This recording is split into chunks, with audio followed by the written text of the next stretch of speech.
From our Chicago studios, this is the Muslim News on Muslim Network TV. Assalamu alaikum, I'm Samana Siddiqui. Our top story tonight. Chicago Imam Sheikh Noman Hussein was recently detained by police in Saudi Arabia in the city of Madina due to his choice of attire, a Palestinian Keffiyeh. Hussein is the senior Imam of the Islamic Foundation in Villa Park, Illinois. He was leading a group of special needs individuals from the U.S. on a journey to perform the Umrah pilgrimage last week. However, his trip took an unexpected turn when he was apprehended by Saudi authorities for his scarf, which has become a cultural symbol of Palestinian resistance.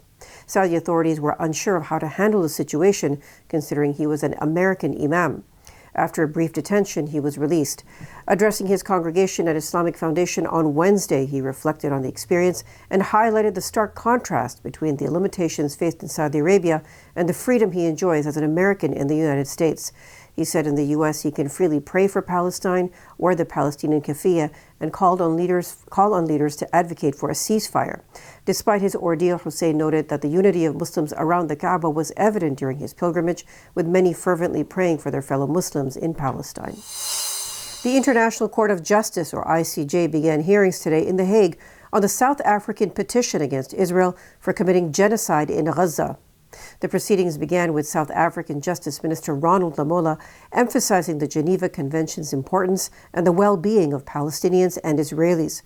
No armed attack on a state territory, no matter how serious, even an attack involving atrocity crimes, can provide any justification for or defense to breaches to the convention, whether as a matter of law or morality. Israel's response to the 7th of October 2023 attack has crossed this line and give rise to the breaches of the convention. Adila Hassim, representing South Africa, argued that Israel's actions constitute genocide. She cited examples of Israel's mass killings and inhumane treatment of Palestinians, supported by images of mass graves. Genocides are never declared in advance. But this court has the benefit of the past 13 weeks of evidence that shows incontrovertibly a pattern of conduct and related intention that justifies a plausible claim of genocidal acts. Second, together with the forced displacement, Israel's conduct has been deliberately calculated to cause widespread hunger, dehydration, and starvation.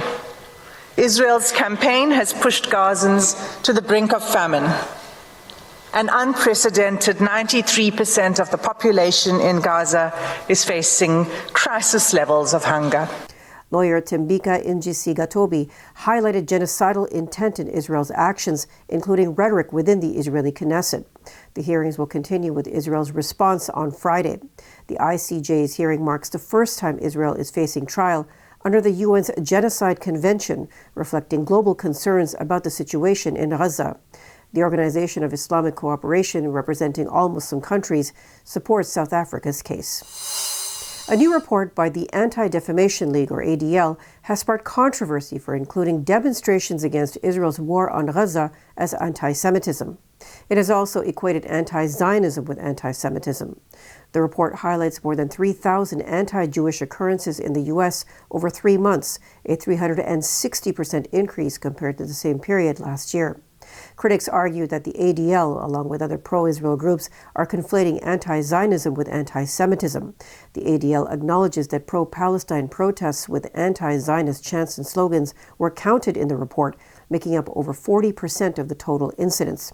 The debate reflects a growing trend among some Jewish Americans who reject Zionism due to concerns about racism, settler colonialism, and Israel's actions in Palestine. Critics accuse pro-Israel groups of using anti-Semitism to deflect from accountability for Israeli policies. A coalition of press freedom and human rights groups have called upon President Joe Biden to take swift action to ensure safe reporting conditions.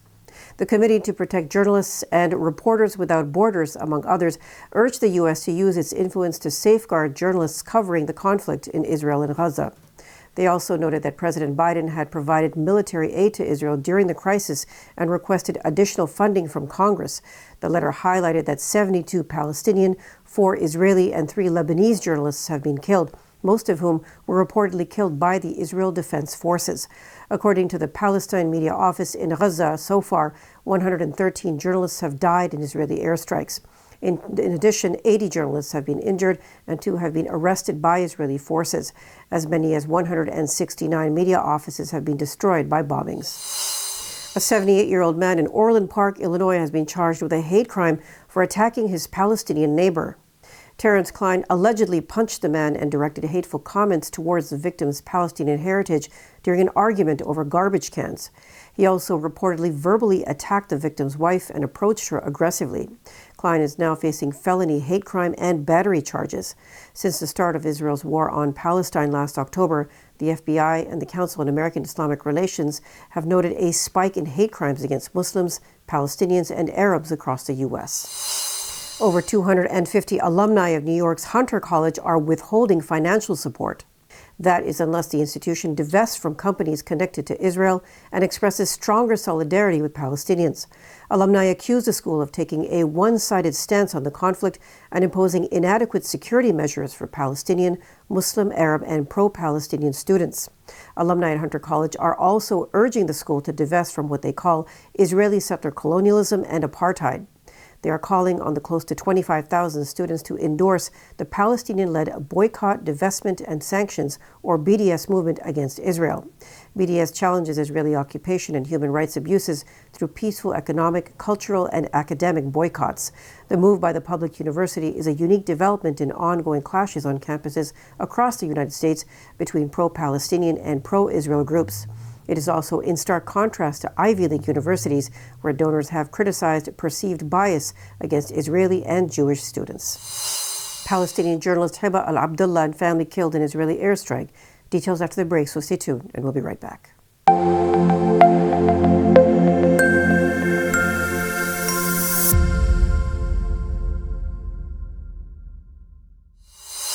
Welcome back.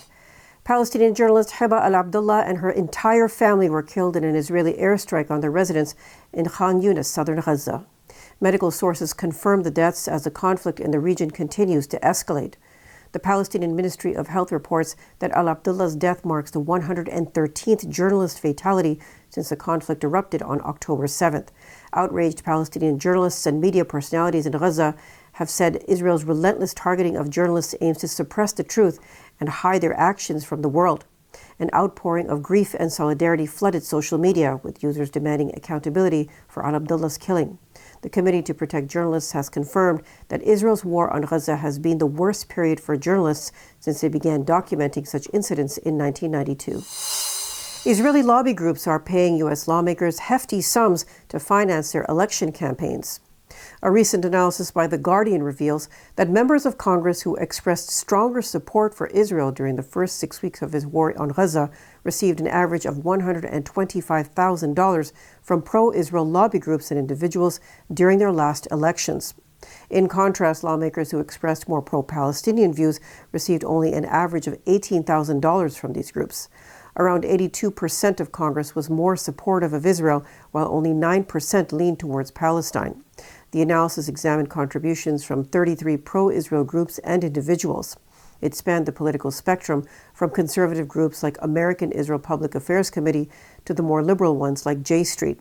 Israel received significantly more support in Congress for its Gaza actions than from the U.S. populace. In a disturbing video released by Middle East Eye, the Israel Defense Forces are seen shooting an elderly Palestinian woman with a white flag in her hand.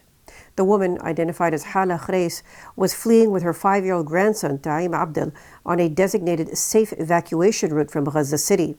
The incident occurred amid the relentless IDF bombardment of Gaza City on November 12th. As the video shows, a shot rings out, causing Khreis to collapse, and young Abdel runs for his life, still holding a piece of white cloth. Eyewitnesses have expressed fear and outrage, with calls for justice and international intervention. The IDF has not yet commented on the incident on the potential war crime. Israeli strikes have destroyed the Blue Dome Sheikh Zayed Mosque in Gaza, turning it into rubble. According to the Palestinian media office in Gaza, so far 120 mosques have been destroyed and another 212 damaged due to Israeli strikes since October 7th. About 85% of Gazans have been displaced, while all of them are food insecure, according to the UN. Hundreds of thousands of people are living without shelter, and less than half of aid trucks are entering the territory before the start of the conflict. Al-Shabaab terrorists on Wednesday captured a UN helicopter in central Somalia after it accidentally landed in their controlled area. The helicopter took off from the central city of Beledweyne and was heading to the recently liberated town of Wisil in Somalia's Galmudug state. Muhammad Abdi Adan, Galmudug State Security Minister, confirmed the incident and said the helicopter landed in the vicinity of the Hindheri in the Galagudud region due to a technical fault. The helicopter was carrying 9 passengers, including aid workers, military personnel, third-party contractors, and foreigners. 6 of them were taken hostage by Al-Shabaab terrorists, while 2 others escaped. The helicopter belonged to the UN mission in Somalia. That's all from our Chicago studios tonight. Thank you for tuning in. You can subscribe to our YouTube channel and hit the bell icon for the latest updates. For more content, keep watching Muslim Network TV or visit muslimnetwork.tv. Salam and good night.